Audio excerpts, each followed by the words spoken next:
And now, if ye do not this, behold, ye are in our hands, and I will command my men that they shall fall upon you, and inflict the wounds of death in your bodies, that ye may become extinct. And then we will see who shall have power over this people. Yea, we will see who shall be brought into bondage. And now it came to pass that when Zerahemnah had heard these sayings, he came forth and delivered up his sword and his scimitar and his bow into the hands of Moroni, and said unto him, Behold, here are our weapons of war.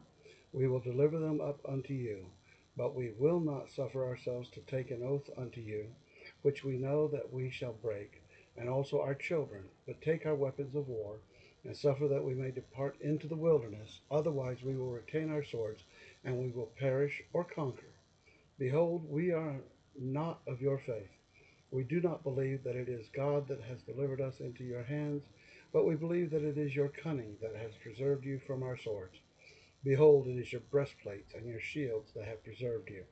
And now, when Zerahemnah had made an end of speaking these words, Moroni returned the sword and the weapons of war which he had received unto Zerahemnah, saying, Behold, we will end the conflict. Now I cannot recall the words which I have spoken. Therefore, as the Lord liveth, ye shall not depart, except ye depart with an oath that ye will not return again against us to war. Now, as ye are in our hands, we will spill your blood upon the ground, or ye shall submit to the conditions which I have proposed. And now, when Moroni had said these words, Zerahemnah retained his sword, and he was angry with Moroni, and he rushed forward that he might slay Moroni. But as he raised his sword, behold, one of Moroni's soldiers smote it even to the earth, and it broke by the hilt. And he also smote Zerahemnah, that he took off his scalp, and it fell to the earth. And Zerahemnah withdrew from before them into the midst of his soldiers.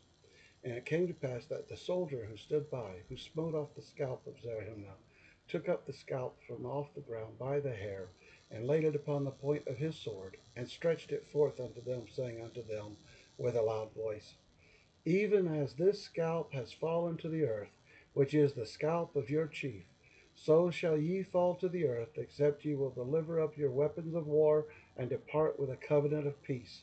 Now there were many, when they heard these words and saw the scalp which was upon the sword, that were struck with fear. And many came forth and threw down their weapons of war at the feet of Moroni, and entered into a covenant of peace.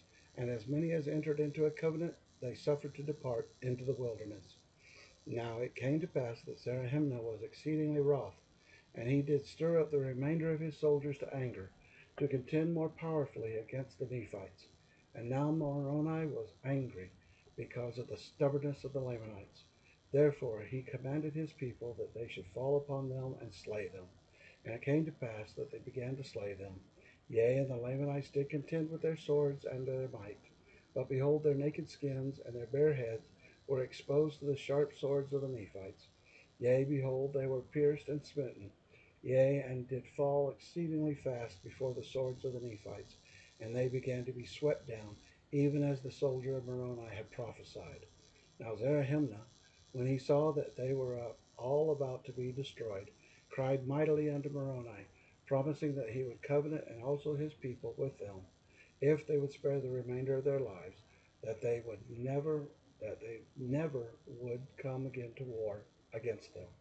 And it came to pass that Moroni caused that the work of death should cease again among the people.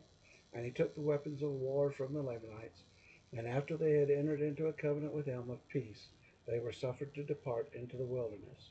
Now the number of their dead was not numbered because of the greatness of the number. Yea, the number of their dead was exceedingly great, both on the Nephites and on the Lamanites. And it came to pass that they did cast their dead into the waters of Sidon, and they have gone forth and are buried in the depths of the sea. And the armies of the Nephites, or of Moroni, returned and came to their houses and their lands. And thus ended the 18th year of the reign of the judges over the people of Nephi. And thus ended the record of Alma, which was written upon the plates of Nephi. An account of the people of Nephi, their wars and dissensions in the days of Helaman, according to the record of Helaman which he kept in his days, comprises chapter 45 through 62. Alma chapter 45.